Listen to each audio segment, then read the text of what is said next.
누가복음 11장 5절에서 8절까지 말씀 한 절씩 교독하시고 8절 말씀 합독하도록 하겠습니다. 또 이르시되 너희 중에 누가 벗이 있는데 밤중에 그에게 가서 말하기를 벗이여 떡 세 덩이를 내게 구워달라. 내 벗이 여행 중에 내게 왔으며 내가 먹일 것이 없노라 하면 그가 안에서 대답하여 이르되 나를 괴롭게 하지 말라. 문이 이미 닫혔고 아이들이 나와 함께 침실에 누웠으니 일어나 내게 줄 수가 없노라 하겠느냐. 내가 너희에게 말하노니 비록 벗됨으로 인하여는 일어나 주지 아니할지라도 그 간청함을 인하여 일어나 그 요구대로 주리라. 아멘. 여러분 안녕하세요. 반갑습니다. 지난 한 주간이 참 다사다난했죠. 고생들 많으셨고요. 하나님께서 또 앞으로 우리 모든 성도님들에게 가장 합당한 은혜로 채워주실 줄로 믿습니다. 오늘 말씀은 밤중에 찾아온 친구를 위해서 다른 친구에게 떡을 빌리러 간 친구에 관한 비유 말씀입니다. 그리고 이 말씀은 바로 뒤에 이어지는 구하라, 찾으라, 두드리라는 말씀과 또 18장의 불의의 재판장 비유와 함께 일반적으로 간청 기도의 능력을 강조하고 또 그런 기도를 권장하는 것으로 많이 알려져 있습니다. 따라서 우리는 무엇이든지 우리에게 필요한 것이 있다면 또 우리가 원하는 것이 있다면 그렇게 끈질기게 하나님 앞에 매달리고 간절히 정말 간이 저릴 만큼 그렇게 기도하시기를 바랍니다. 그러면 하나님이 귀찮아서라도 들어주실 줄로 믿습니다. 아멘입니까? 과연 그렇겠습니까? 정말 하나님이 그런 분이실까요? 하나님은요, 우리가 원하는 것을 무엇이든지 또 하나님의 뜻과 관계없이 우리가 원하는 것이 하나님의 뜻에 맞지 않는다 할지라도 혹은 우리가 원하는 그것이 우리의 거룩한 삶이나 우리의 삶의 유익과 상관이 없는 것이라 할지라도 혹은 그것이 우리에게 해가 된다 할지라도 우리가 꾸준히 반복해서 기도하면 포기하지 않고 끝까지 끈질기게 기도하면 그렇게 간절히 지속적으로 기도하면 그 정성에 하나님이 감동하셔서 혹은 귀찮아서라도 응답하시고 들어주시는 그런 분이시냐는 것이죠. 우리 하나님이 그런 분이십니까? 정말 지성이면 감천이고 하나님은 스스로 돕는 자를 도우시는 분이십니까? 어떤 분은 이런 이야기가 성경에 있다고도 하더라고요. 지극히 인본주의적이고 자기 중심적인 해석이고요. 정말 아전인수격인 적용에 불과합니다. 우리의 기도는 그렇게 공들이는 혹은 치성드리는 그러한 기도가 아닙니다. 그것은요, 마태복음 6장에 있는 이방인들의 중언부언의 기도에 불과한 거예요. 중언부언의 기도가 뭐예요? 계속 반복해서 지속적으로 기도하는 거예요. 왜냐하면 줄 자와 받을 자가 관계가 없기 때문에 반복적으로 같은 말을 반복하며 요구하는 겁니다. 그냥 이런 것이죠. 한 푼 주세요. 한 푼만 주세요. 한 푼만 주세요. 한 푼만 주세요. 왜 이러니까? 최대한 불쌍하게 보여야 되니까. 최대한 감동시켜야 되니까. 왜? 나에게 줄 그 사람과 나는 관계가 없어서 그 사람을 감동시키지 않으면 받아낼 재간이 없거든요. 여러분, 하나님은요, 우리 아버지이심을 믿으시기를 바랍니다. 자녀는요, 필요한 무엇을 얻기 위해서 부모를 감동시킬 필요가 없어요. 저 어렸을 때만 해도 요즘은 그냥 통장에서 자연스럽게 빠져나가지만 등록금 같은 고지서가 나왔습니다. 그러면 그 고지서를 들고 부모님 쫓아다니지 않아요. 애걸복걸 하지 않습니다. 그냥 당당하게 등록금 나왔다고 그냥 식탁 위에 던져놓으면 그만인 거예요. 자녀는 필요한 무엇을 얻기 위해서 부모를 그렇게 감동시키고자 하지 않는다라는 것이죠. 필요한 것은 당연히 마땅히 부모가 채우게 되어 있는 줄로 믿으시기를 바랍니다. 그리고 인간 사상의 부모들도요, 그것뿐만이 아니라 자식이 원한다고 무조건 자식이 떼쓴다고 고집부린다고 해서 다 그 요구를 들어주지도 않습니다. 그 아이가 요구하는 그것이 정말 그 아이에게 꼭 필요한 것인지 혹은 그것이 그 아이에게 유익한 것인지를 한 번 더 생각해 보고 나서 가부간에 결정을 하는 것이죠. 엄마가 부엌에서 음식을 준비하고 있는데 아이가 엄마 치맛자락 붙들고 그 음식하는 재료 중에 하나인 빙초산 달라고 하면 애따이겠다 갖고 놀아라고 줍니까? 그 칼 달라고 하면 계속 보채면 귀찮으니까 아예 그래 가지고 놀아라 하고 칼 집어 던져줘요? 죽었다 깨도 안 줍니다. 아무리 달라고 해도 주지 않는 거예요.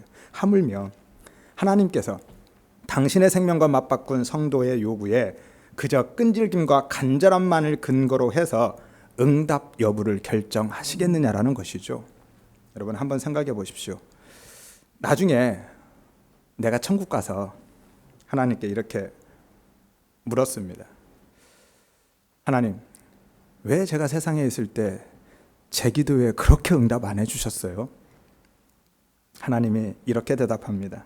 야, 너 진짜 끈기 없더라. 철야기도 맨날 한다고 해놓고는 자정도 안 돼도 집에 갔잖아. 금식기도 열흘 작정했는데 너 8일 만에 중단하던데? 100일 새벽기도 작정해놓고 90일도 못 넘기더라. 조금만 더 기도하지 그랬니? 그러면 내가 들어줬을 텐데 라고 하신다면 여러분 그 하나님과 영원토록 함께 살 자신 있으십니까? 하나님이 그런 분이실까요? 하나님은요 결코 우리가 드리는 기도의 양, 그러니까 기도의 시간이나 횟수 혹은 기도의 자세, 얼마나 열정적으로 꼭 또 끈기 있게 기도했느냐에 따라서 기도의 응답의 가부를 결정하지 않으신다라는 거예요. 그렇게 하지 않으십니다. 그런 기도는 아까 말씀드린 대로 마태복음 6장에 있는 예수님이 그렇게 책망하셨던 바리새인들의 기도나 혹은 이방인들의 기도에 불과하다라는 것이죠. 외식하는 기도이거나 중언부언하는 기도에 불과한 것입니다.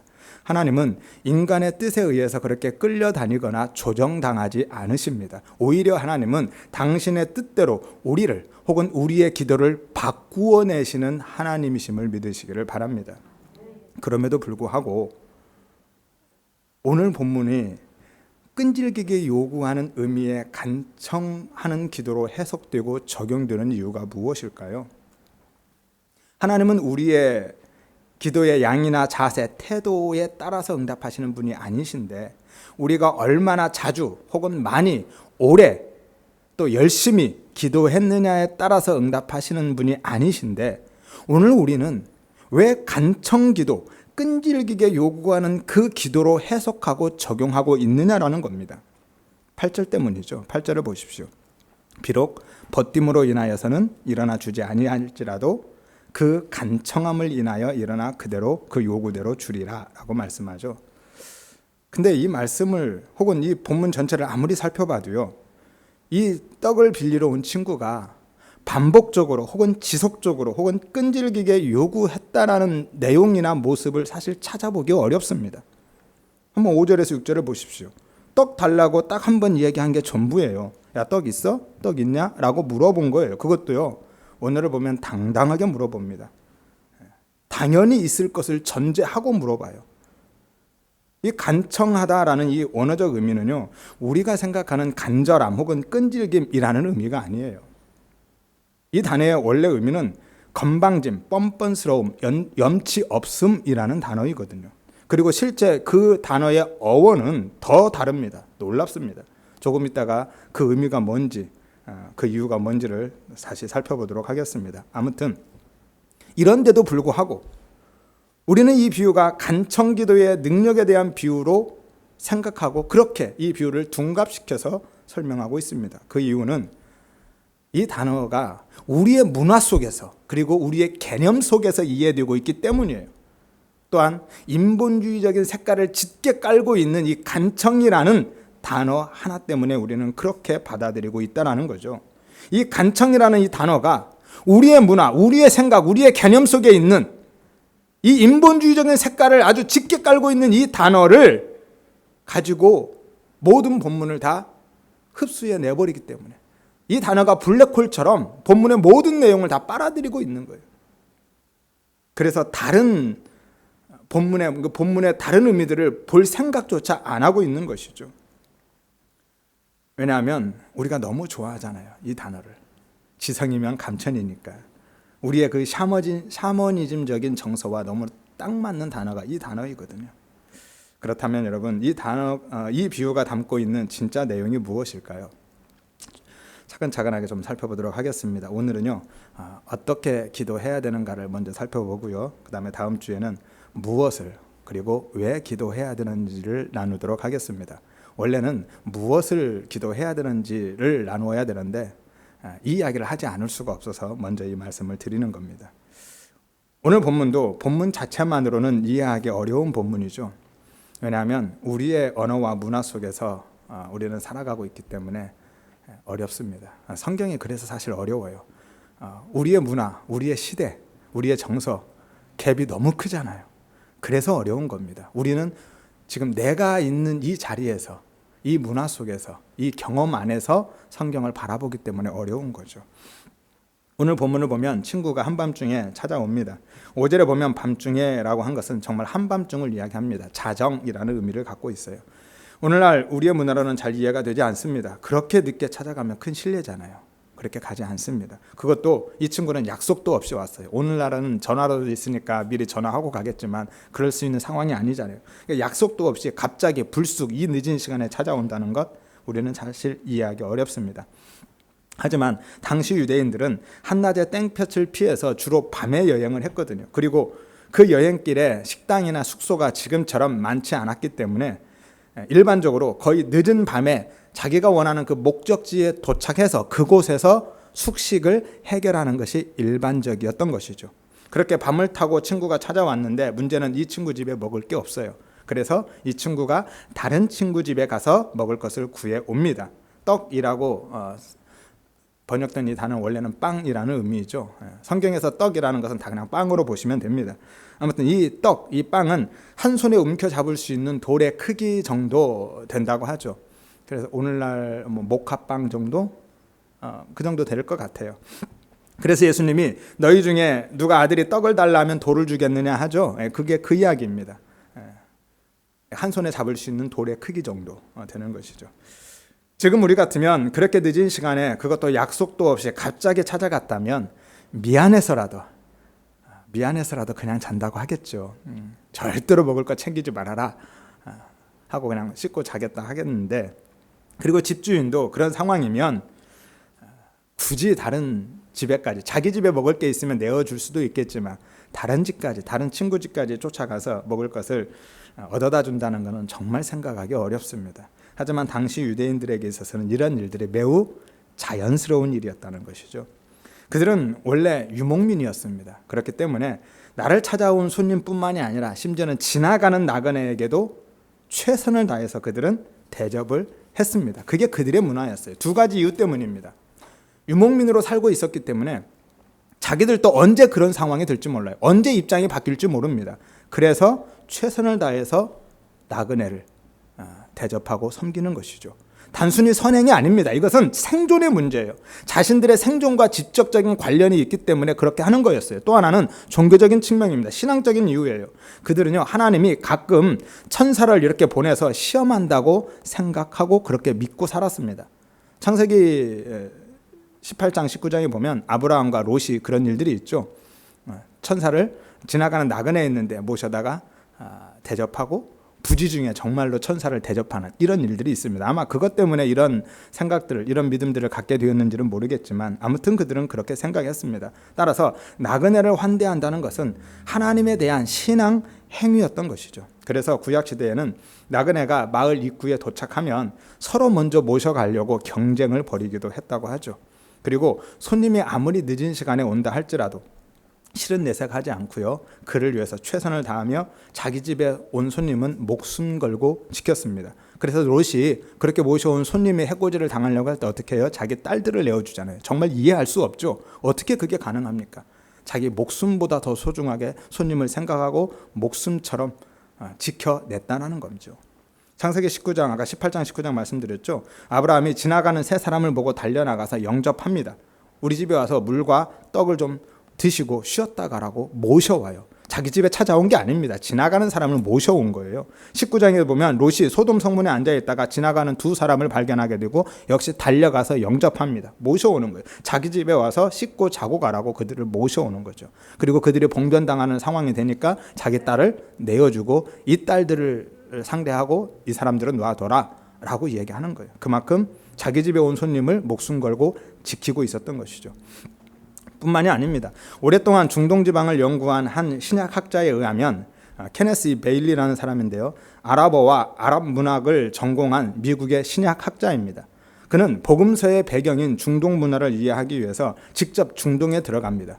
이집트나 레바논, 이스라엘, 키프로스 등지에서 40년을, 무려 40여 년을 거기에서 살면서 그곳의 역사와 문화, 전통을 연구한 사람인데요. 저도 주중에 대표적인 책 2권을 사서 보고 있습니다. 중동의 눈으로 바라본 예수, 중동의 눈으로 바라본 예수님의 비유라는 책인데요. 엄청 두껍습니다. 아무튼 이 사람의 말에 의하면 당시 중동 지방은 철저한 공동체 사유였다 합니다.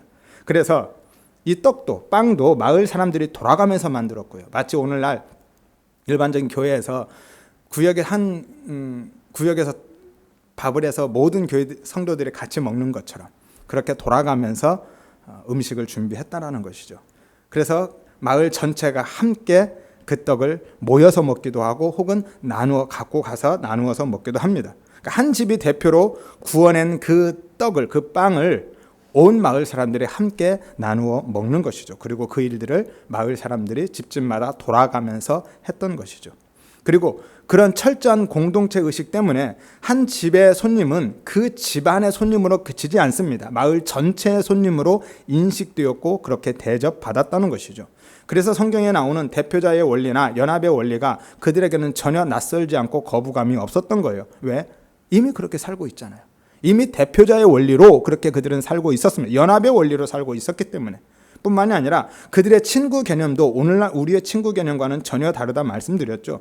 오늘 우리의 친구는 그냥 단순히 동갑내기 혹은 좀 친하고 같이 어울리고 놀면 친구라 합니다. 하지만 당시의 친구 개념은 전혀 다릅니다. 말 그대로 유무상통하는 사이예요. 유무상통이 뭡니까? 네 것 내 것 구별 없이 그냥 같이 쓰고 같이 살았던, 심지어는 자기의 생명까지 내어줄 수 있는 사람이 이 친구였거든요. 그래서 예수님께서도 우리를 친구 삼기 위해서 당신의 생명을 내어주신 겁니다. 그래서 사람이 다른 사람과 맺을 수 있는 관계 중에서 최고의 관계, 가장 으뜸인 관계가 바로 이 친구 관계거든요. 따라서 한밤중에 친구 집에 도착한 그 친구도 미안할 것이 없는 상태였고요. 그 친구를 맞아서 다른 친구 집으로 이 빵을 얻으러 갔던 친구도 역시 전혀 미안할 것 없이 당당하게 요구할 수 있는 상태였다라는 것이죠. 당시의 풍습하에서는 그 손님은 마을 전체의 손님이었고 그 빵을 만든 집이 바로 그 잠자고 있던 그 친구 집이었으니까요. 그리고 친구 사이에는 밤낮 구별 없이 네 것 내 것 없이 그 집의 것을 제 것처럼 쓸 수 있는 그런 사이였고, 그래서 너무도 당연한 혹은 당당한 요구였다라는 것이죠. 오늘 예수님은요, 그런 상황을 설정해 놓으시고 질문 하나를 던지십니다. 6절에서 7절을 보십시오. 내 벗이 여행 중에 내게 왔으나 내가 먹을 것이 없노라 하면 그가 안에서 대답하여 이르되 나를 괴롭게 하지 말아라. 문이 이미 닫혔고 아이들이 나와 함께 침실에 누웠으니 일어나 내게 줄 수가 없다? 아니죠. 없노라 하겠느냐? 없노라 하겠느냐? 라고 묻습니다. 질문을 하고 있어요. 이 질문을 받은 제자들은 아마 실소를 금하지 못했을 거예요. 왜냐하면 당시의 그런 문화적 배경 안에서는 유대인들에게 있어서는 아니요! 그럴 수 없습니다. 줄 수 없어요! 라고 하는 그런 대답은 상상도 할 수 없기 때문에 웃을 수밖에 없는 거예요. 본문에서 아까 제가 찍어서 읽어드렸죠. 내게 줄 수가 없노라가 아니라 그렇게 하겠느냐라는 거예요. 무슨 이야기예요? 그럴 수 없다는 거죠. 반어법입니다. 강한 부정을 이야기하고 있는 거예요. 줄 수 없다는 게 아니라 줄 수 없다라고 말할 수 있겠느냐? 그럴 수 없다라고 말씀하는 것이죠. 줄 수밖에 없다라는 거예요. 그리고 본문에서도 우리가 생각하는 그런 간청, 지속적이고 끈질긴 요구의 내용이 없다 말씀드렸죠. 다시 이야기해서 오늘 본문을 아무리 살펴봐도 그 친구가 문을 다시 두들기면서 야 그래도 좀 줘 라고 한다든지 끝까지 계속 떠나지 않고 기다리면서 그것을 요구하고 있다는 내용이 전혀 없습니다. 8절을 보십시오. 비록 버팀을 인하여 일어나 내게 주지 않을지라도 그 간청함을 인하여 일어나 그 요구대로 주리라 라고 말씀하죠. 우리는 이 본문의 간청이라는 단어 때문에 이 비유 전체를 오해하고 있는데요. 우리만의 이 간청, 간절히 청하다라는 의미죠. 간절히 뭘까요? 누구는 그러더라고요. 간이 저릴 만큼 간절히. 그렇게 정말 매우 절실하고 절박한 마음으로 요청하고 있는 것, 이 안에는 반복적이고 지속적인 의미가 포함되어 있죠. 그러나 원어를 보면 다릅니다. 말씀드렸죠. 어떤 의미라고요? 건방짐, 뻔뻔스러움, 염치 없음이라는 단어예요. 그러니까 법됨을 인하여서는 일어나 주지 않겠는데 그 건방진 태도, 그 뻔뻔스러운 요구 때문에 일어나 줄 수밖에 없다? 말이 안 되잖아요. 이 단어의 실제 어원은 어떤 의미냐면요, 수치를 피하기 위함, 혹은 부끄러움을 당하지 않기 위함, 체면을 잃지 않기 위함이라는 의미입니다. 그러니까 그 요구를 거절하면 수치와 부끄러움을 당한다는 것이고요, 체면을 잃어버린다는 의미예요. 그래서 이 빵을 얻으러 간 친구는 간절하게 요청한 것이 아니라 당당하게, 때로는 건방지게 보일 만큼 뻔뻔스럽게 요구할 수 있었던 겁니다.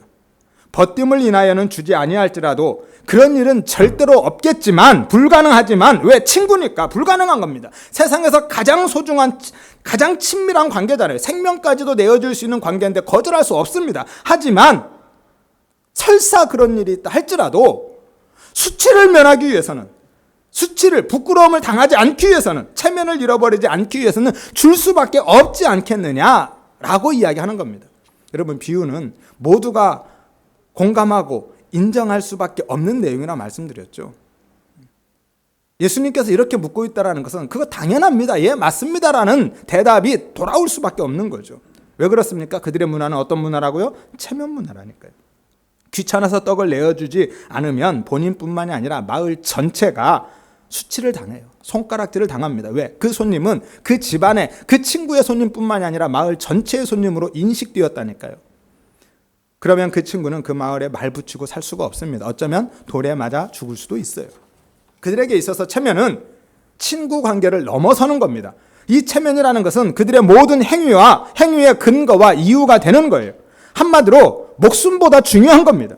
그래서 당시 유대인들은요, 뒤에서 칼 들고 쫓아와도요, 안식일에는 뛰지 않았습니다. 율법을 지키겠다라는 그 마음도 있었겠지만 그들의 중심에는 더 큰 것은 체면을 잃어버리면 안 되니까, 그 체면 문화 때문에 수치를 당할 수 없어서 그랬던 거죠. 수치는요, 죽음보다 더 큰 고통과 형벌로 인식되어졌다라고 말씀드렸죠. 어디에서요? 아버지의 비유에서. 그래서 아버지가 속살을 드러내고 뛰었던 것이 그렇게 수치스럽고 부끄러운 거고 모욕을 당하는 것이었기 때문에 아버지는 아들을 대신해서 죽었던 것이다 라고 말씀드렸잖아요. 처음 듣는 이야기인가요? 한번 돌아가셔서 다시 들어보시기를 바랍니다. 아버지는요, 아들을 위해서 그래서 자신의 모든 것을 내어준 거예요. 생명보다, 목숨보다 귀한 자신의 모든 체면을 다 내려놓고 아들을 살리기 위해서 달렸던 것이었죠. 아무튼 간에 우리나라도 그랬죠. 옛날에 우리나라도 양반들 혹은 여인들이 수치를 당하면 때로는 자기의 목숨도 내어놓았습니다. 체면 문화예요. 오늘 예수님은 이런 문화적 배경 하에서 말씀하고 계신 거예요. 가장 친밀하고 소중한 친구 사이라 할지라도 귀찮아서 그 빵을 내어주지 않을 수 있을지 몰라도, 그런 일은 절대로 없겠지만 한번 그런 일이 있다고 가정해보자라는 거예요. 만에 하나, 정말 만에 하나 그런 일이 있다 할지라도, 야, 수치를 당하지 않기 위해서는 그렇게 할 수 없잖아 라고 말씀하는 겁니다. 그거 안 주면 수치를 당하는데 그럴 수 있겠니? 그럴 수 없잖아, 그치? 그건 너희도 알고 있지? 라고 말씀하고 있는 거예요. 비유는 그렇게 모든 사람들이 인정하고 동의할 수밖에 없는, 누구도 이 일을 제기할 수 없는 내용을 가지고 하는 겁니다. 그러니까 오늘 본문의 비유는 절대로 거부당할 수 없는 어떤 당연한 요청에 대한 하나의 예로 예수님께서 우리에게 제시하고 있는 것이죠. 결코 포기하지 않고 절실하게 매달리면 하나님이 감동하셔서 응답하신다라는 이런 지성이면 감천식의 기도를 말씀하는 게 아닙니다. 또는 끈질기게 떼쓰고 졸라대면 하나님이 귀찮아서라도 들어주신다라는 그런 유치한 얘기를 하고 있는 게 아니에요. 그러면 도대체 어떤 기도를 어떻게 기도하라고 우리에게 말씀하고 있는 것일까요? 오늘 본문에서는 사실은 우리에게 어떻게 기도하라는 내용이 없습니다. 오늘 본문에 그 내용을 찾을 수가 없어요. 다른 본문에서 찾아야만 합니다. 왜일까요? 오늘 본문은 그 어떻게 기도의 방법을 말씀하고 있는 게 아니라서 그런 거예요. 오늘 예수님께서 이 비유를 말씀하시는 것은 기도의 방법이 아니라 기도의 내용에 대해서 말씀하고 있는 거예요. 어떻게가 아니라 무엇을 기도해야 되는지, 무엇을 위해서, 무엇을 구해야 되는지를 말씀하고 있는 것이기 때문에 어떻게에 대한 내용이 오늘 본문에는 없는 거예요. 그런데 이 이야기를 드리지 않고 바로 무엇을 구해야 하는지를 말씀드릴 수 없어서 이 말씀을 먼저 드리는 겁니다. 아니 목사님, 9절에 보면 구하라 찾으라 두드리라고 말씀하시잖아요 라고 이의를 제기하실 분도 계시겠죠. 여러분, 그 말씀 또한 무엇을 구해야 되는지에 대한 강조의 말씀이지 반복해서 우리가 지속적으로 구하라는 말씀이 아닙니다. 이 부분은 다음 주에 조금 더 설명드리도록 하겠습니다. 오늘은요, 본문의 제목대로 우리가 어떻게 기도해야 되는지에 대해서만 말씀을 나누도록 하겠습니다. 그러면 성경은 우리에게 어떻게 기도하라고 말씀하는가요? 오늘 본문에는 없다고 그랬죠. 그럼 다른 본문에서 찾아야만 합니다. 어떻게 기도해야 되는지, 기도의 외형적인 방법은 참 많습니다. 다양해요.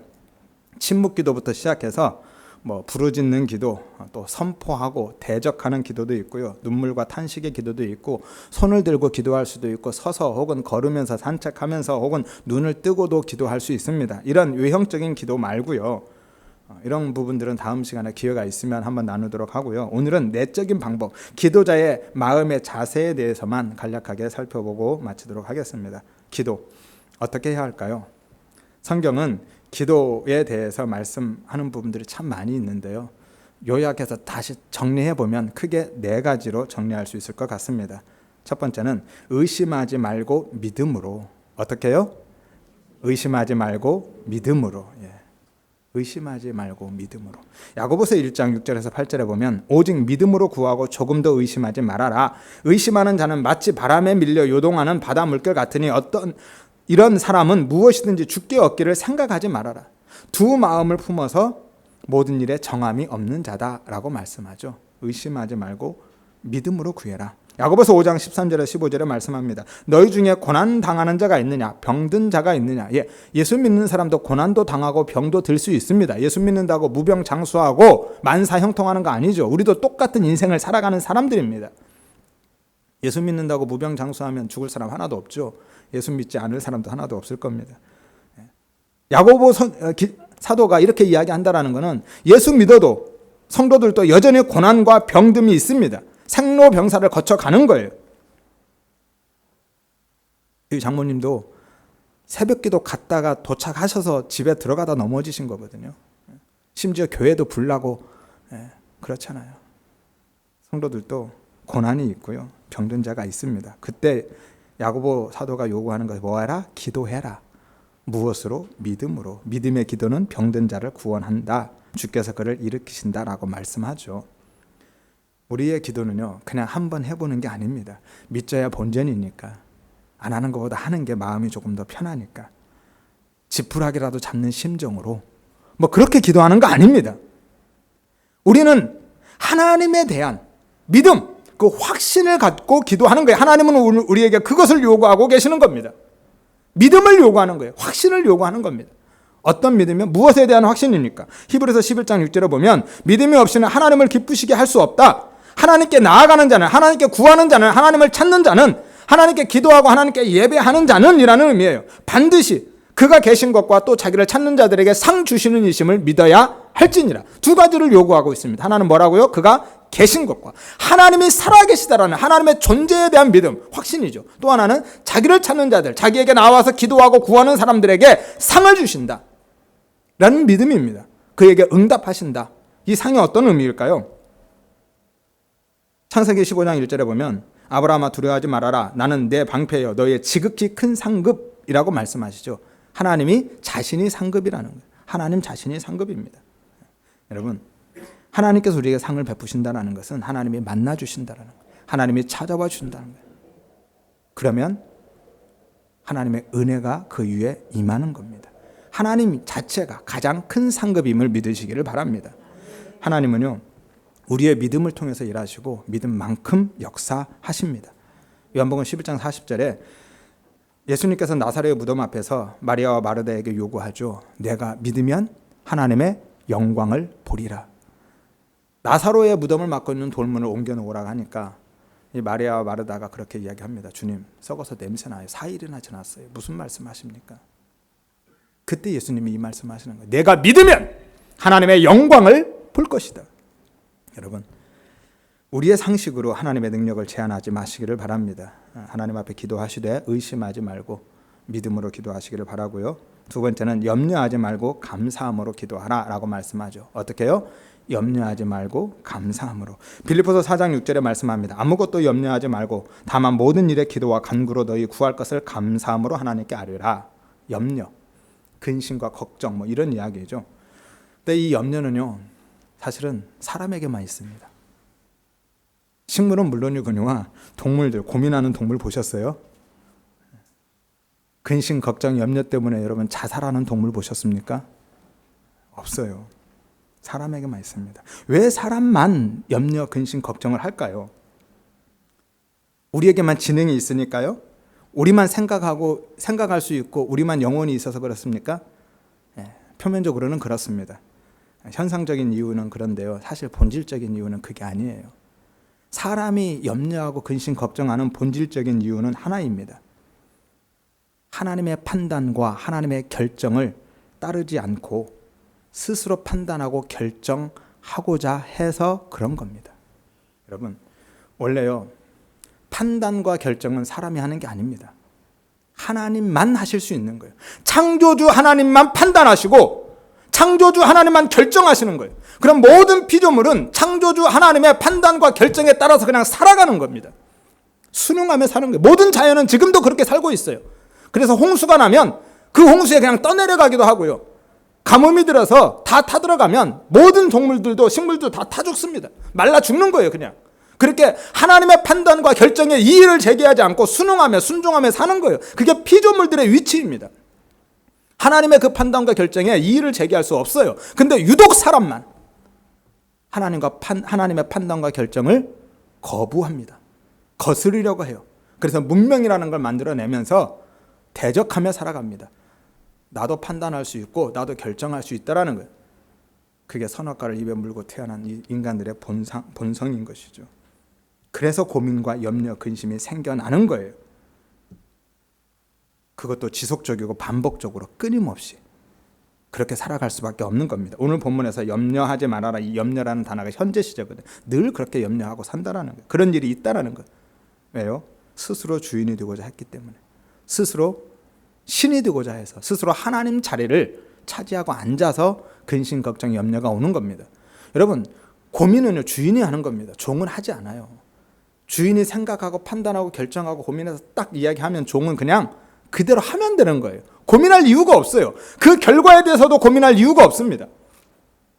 그냥 주인이 시킨 일 하면 살아가면 되는 겁니다. 근데 종이 주인의 자리에 앉으면 그때부터 고민되는 거예요.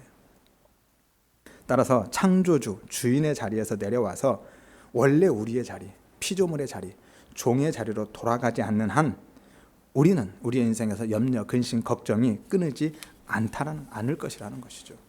그래서 감사함으로 기도하라고 그러는 거예요. 감사함으로. 이 감사함으로 기도한다라는 것은 하나님에 대한 온전한 믿음, 신뢰, 확신을 갖고 하나님 앞에 다 맡기는 기도를 의미하기 때문이죠. 맡겨라. 네가 하려고 하지 말고, 네가 주인 행세하려지 말고 맡겨라 라는 거예요. 그렇게 기도하라 라고 요구하는 겁니다.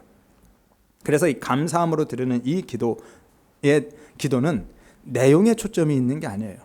우리가 기도하는 그 내용이 아니라 기도를 받으시는 대상에 초점을 맞추는 기도입니다.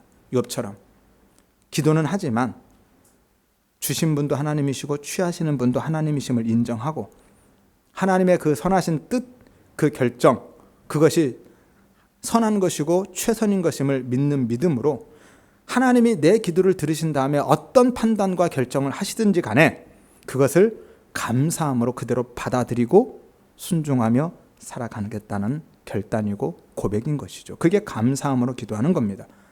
쉽게 이야기하면 정말 주인의 자리에 내려와서 그냥 종의 자리로 돌아가는 거예요. 우리 교회에 표지가 있죠. 뭡니까? 하나님이 주인 되시는 교회. 하나님이 주인이십니다. 그래서 제가 개척하고도 고민하지 않는 거예요. 사람들은 많이 묻습니다. 힘들지 않냐? 어렵지 않냐?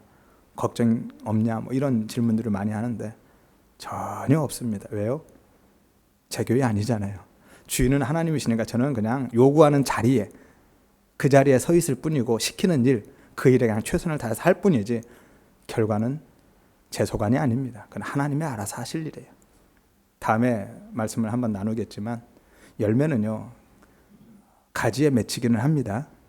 하지만 가지가 맺는 건 아니에요. 가지는 그냥 나무에 붙어 있기만 하는 거고 열매는 나무가 맺는 겁니다.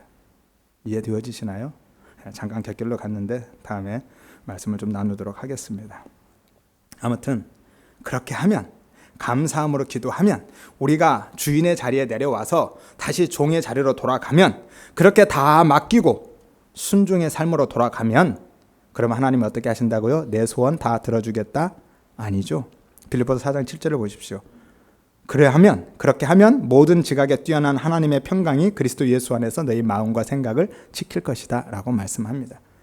원래 우리에게 주셨던, 지금 모든 피조물이 누리고 있는 그 하나님의 평강, 그것을 주시겠다라고 말씀하는 거예요. 하나님이 평강이 가장 귀한 응답임을 믿으시기를 바랍니다. 아무리 소유가 많아도요, 대궐 같은 집에 있어도 마음의 평강이 없으면, 근심 걱정 두려움에 쌓여 살면 불행한 거죠. 하지만 초가상간에도 하나님이 주시는 평안 안에서 살면 그게 행복인 줄을 믿으시기를 바랍니다. 그 평강은요, 어떤 평강이라고요? 모든 지각에 뛰어난 평강. 이 지각이라는 것은 지성, 이성이라는 의미죠. 그러니까 풀어보면 이해와 상식을 넘어서는, 혹은 상황과 환경에 매이지 않는, 관계없는 그런 평강입니다. 하나님의 평강이 그런 평강이라는 거예요. 한마디로 세상 사람들은 도대체 이해할 수 없는 그런 평강을 우리에게 주신다라는 것이죠. 시간 관계상 본문에 다 설명드릴 수는 없습니다. 이 부분도 말씀을 나눌 기회가 되면 조금 더 자세히 말씀을 나누도록 하겠습니다. 아무튼 하나님에 대한 믿음으로 염려하지 마시고 감사함으로 다 맡기고 기도하시기를 바랍니다. 그래서 정말 사람들은 이해할 수 없는, 우리의 모든 이해와 상식을 뛰어넘는, 모든 환경과 상황에 매이지 않는 하나님의 그 평강 안에 거하시기를 바랍니다. 세 번째로요, 어떻게 기도해야 되냐면 낙심하지 말고 어떻게 해요? 인내함으로. 낙심하지 말고 인내함으로. 누가복음 18장 1절에 말씀하죠. 예수께서 그들에게 항상 기도하고 낙심하지 말아야 할 것을 비유로 말씀하여 이르되 라고 하셔요. 그리고 나서 어떤 비유를 하셔요? 불의한 재판장 비유를 하시는 거예요. 낙심하지 말고 기도해야 라고 하면서. 왜냐하면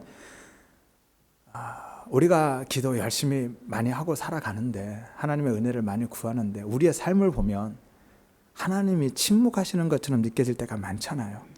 도대체 정말 내 기도를 들으시는가? 라는 의문이 들 때가 많습니다.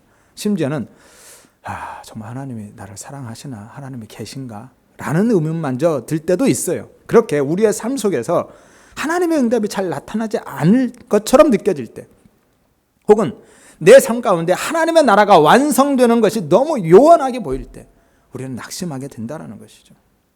쉽게 이야기해서 예수 믿는 사람으로 살아가는 게 너무 힘드니까 지치는 거예요. 그래서 포기하게 되는 겁니다. 이 낙심이라는 단어가 지치다, 기진맥진하다라는 의미거든요. 그래서 완전히 탈진하는 겁니다. 번아웃 되는 거죠. 그래서 포기해버립니다. 도대체 정말 하나님이 내 기도를 듣고 계신가? 그리고 포기하고 그냥 돌아가는 겁니다.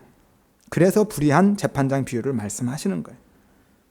과부처럼 그렇게 매달리고 졸라대라 그러면 내가 줄 것이다 라고 말씀하시는 것이 아니라, 불의한 재판장도 그렇게 응답하는데 내가 응답하지 않겠느냐? 응답은 반드시 할 거다. 그러니까 기도하다가 낙심하고 포기하지 말아라 라고 말씀하는 거예요. 이 부분은 다음 주에, 어차피 말씀을 조금 더 나눠야 하니까 다음 주에 말씀을 나누도록 하겠습니다. 아무튼 우리가 어떻게 기도해야 되냐면, 세 번째는 낙심하지 말고 어떻게 해요? 인내함으로. 그리고 마지막입니다. 욕심내지 말고 하나님의 뜻대로. 어떻게 해요? 욕심내지 말고 하나님의 뜻대로. 믿음으로, 감사함으로, 인내함으로 기도해도요, 응답되지 않을 때 우리는 진지하게 나를 먼저 돌아봐야 됩니다. 그래서 응답이라는 것은 내가 원하는 것만을 들어주는 것을 의미하지 않습니다. 알았어, 그거 해줄게, 예스가 아니라 때로는 하나님이 안 돼 라고도 하실 수 있고요. 안 돼, 기다려 라고 하실 수도 있습니다. 그것도 다 응답입니다. 들어주는 것만 응답이 아니에요. 대답하는 거잖아요. 엄마한테 부엌칼 달라고 그렇게 뗐어도 안 돼 라고 하면은 이미 엄마는 응답한 거죠. 근데 우리가 고집하는 거죠. 아무튼 정말 믿음으로, 정말 감사함으로 인내하면서 그렇게 오랫동안 기도했는데도 하나님의 응답이 없을 때 우리는 진지하게 내 기도를 돌아봐야 돼요. 내 기도의 동기를 돌아봐야 됩니다. 야고보서 4장 2절에서 3절에 말씀하죠. 너희가 얻지 못하면 구하지 않기 때문이다. 그리고 구하여도 얻지 못하면 뭐 하려고? 정욕으로 쓰려고 어떻게? 잘못 구하기 때문이다 라고 말씀하셔요. 정욕으로 쓰려고 잘못 구하기 때문이다. 이 정욕은 탐욕이라는 의미예요. 욕심이라는 의미인데요.